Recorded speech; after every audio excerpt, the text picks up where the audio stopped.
Tango's tree farm. We're going to start with a 5x5 grid in the middle. That's where your TNT is going to go off. We need 12 of your stems on each side. So pause the video right there, get this done first. Okay, next step, we're going to build one of each of the sides of the tree farms. And you can just repeat this 4 times, okay? On the very last block, you're going to go one below it and place your nylium, whatever, okay? And you're going to go over 1, 2, 3, and build this structure right here. Okay? With a lever right there. Don't do the lever. Don't worry about it. You can either turn it off here, or you can centralize it with 4 different. You can either have 4 different levers, or you can centralize it into one area. Okay, so we got that. Don't worry about this up here. 1 block below the last one, 3 blocks over, sticky piston, 4 iron, and a lever if you want to. Next layer. This is nylium again, but we'll do this for a second. This is a second piece of nylium, not netherrack as it's shown. We need a dispenser facing into this nylium.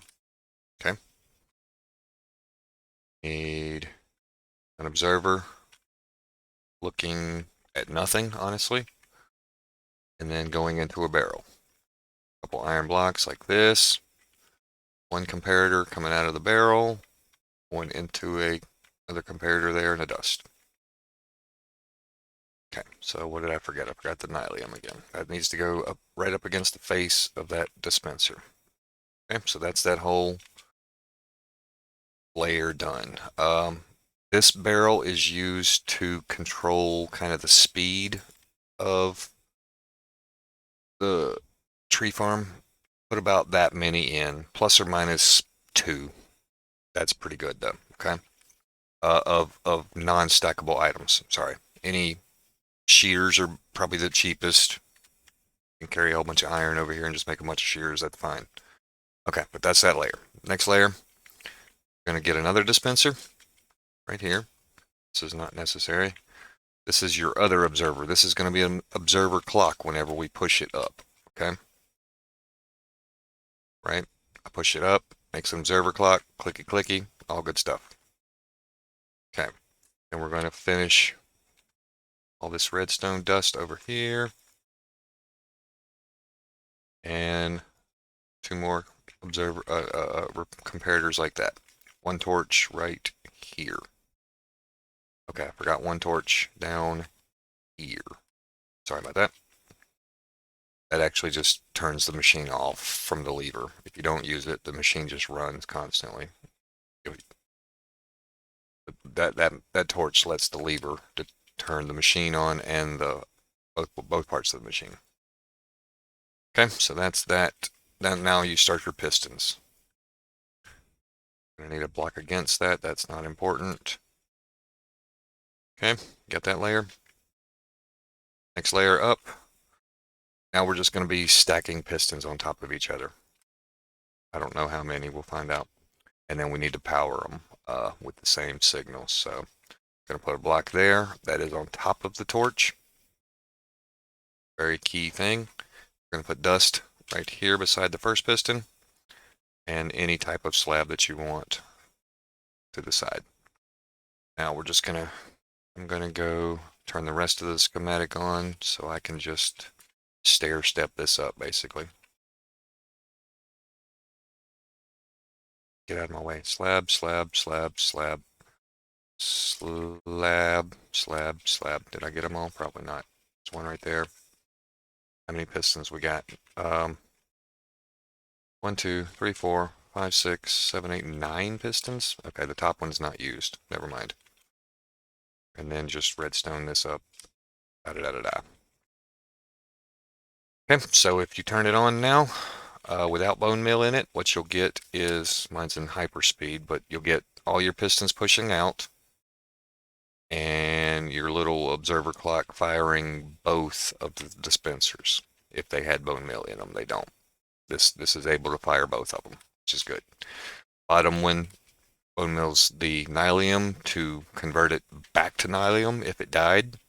The top one bone mills mushrooms on top of there to make your trees. Okay, ignore all this string. I just put it there so the tree wouldn't grow. Okay, so do that 4 times. Turn my tick rate down right quick. Rate 20. And now it's normal speed. Boom, boom. They all push out. Super. So we got 8 pistons. 8 pistons. Okay. To repeat this 4 times on the ends of all of the logs.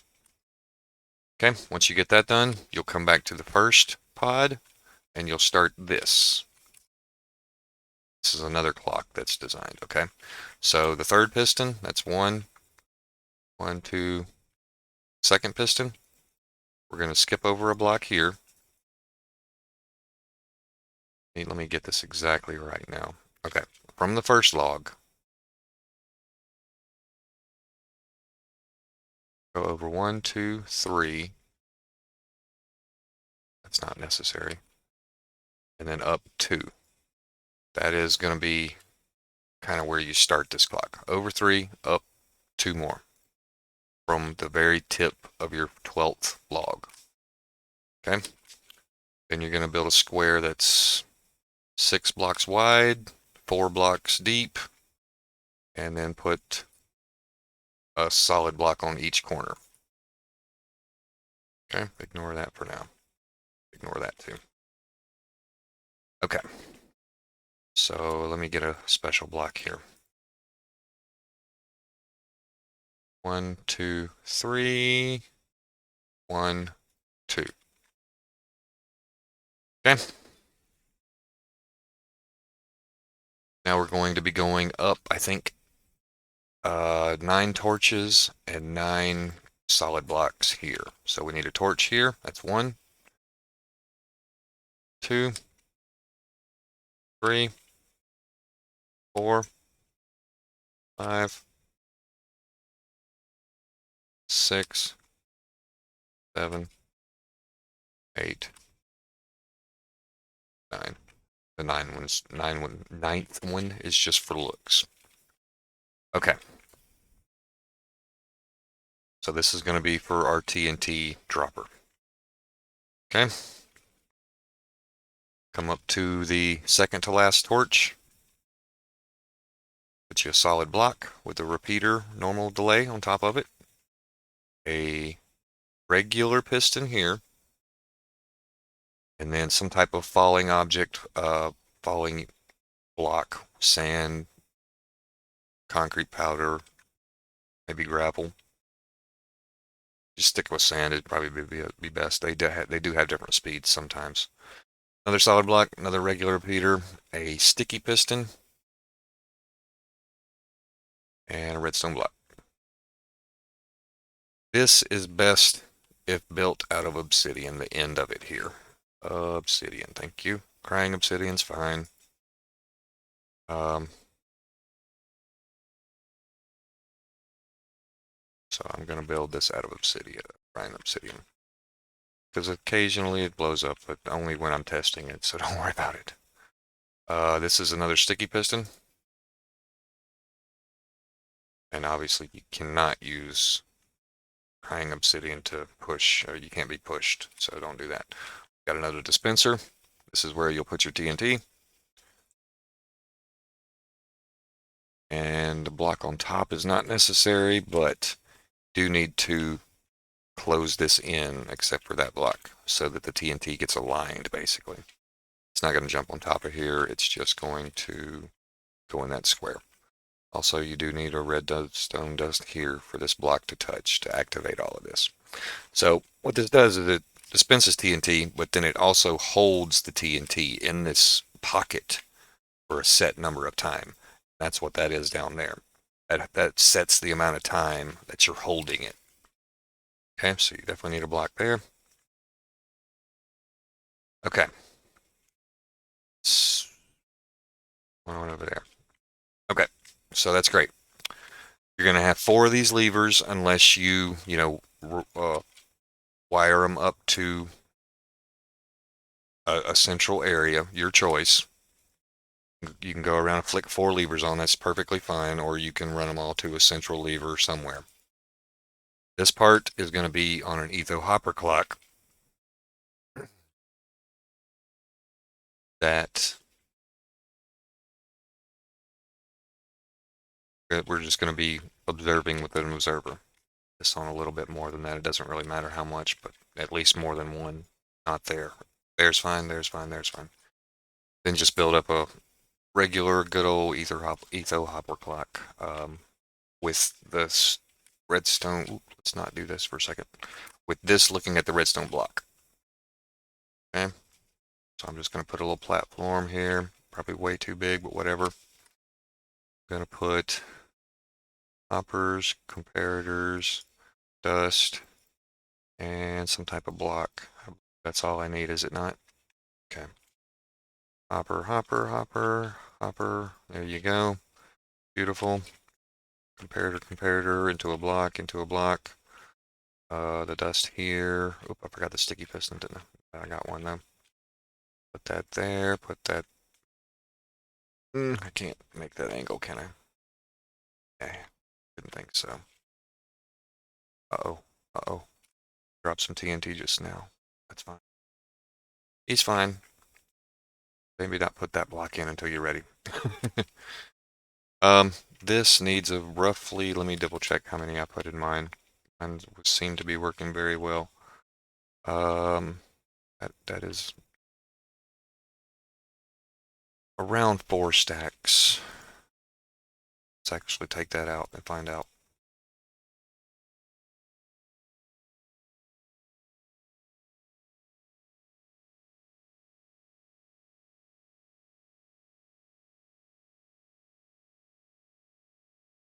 I put in 3 stacks and a half.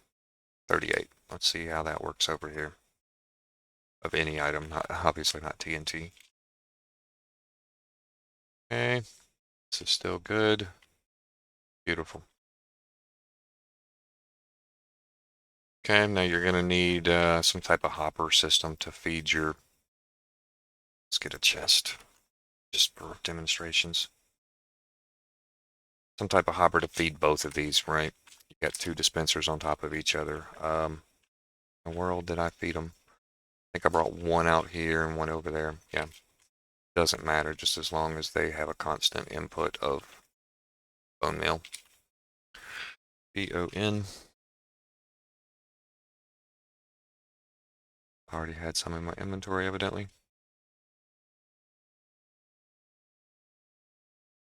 It's fine. And then you would turn this on and shortly wait.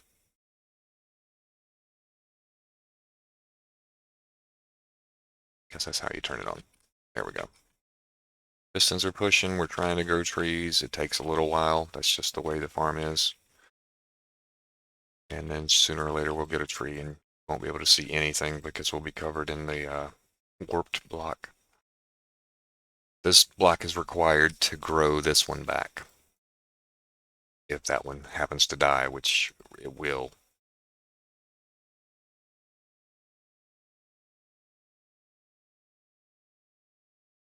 Okay, so like I showed, this is where the TNT goes off. You're going to need some kind of, thank you, some kind of catch area underneath, the general mob farm funnel pool of water. There we go, we got a tree. And we're going to push the logs out shortly. Yep. These are not going to damage anything on the tree farm. There goes another one. We're going to push it out. Good. Let me look at this one, make sure I'm not forgetting anything that's important. 4 modules, Etho hopper clock, a TNT. Nope, that's about it. You're going to get this ugly thing unless you do string or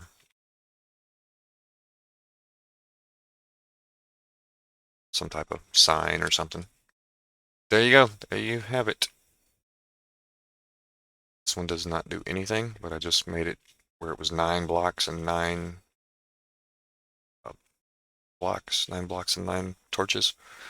1, 1, 1, 1, 2, 3, 4, 5, 6, 7, 8, and then 9 if you do like that. But that doesn't do anything, like I said. Okay. This is 7 repeaters on full delay. 4 here, 2 here, another one there. And then 1 on this side. So we're powering this block. Some of the power goes this way, some of it goes straight in. This one dispenses the TNT. This one pulls back the block to drop it a long time later. That's what that's all about. Okay, so that should cover everything.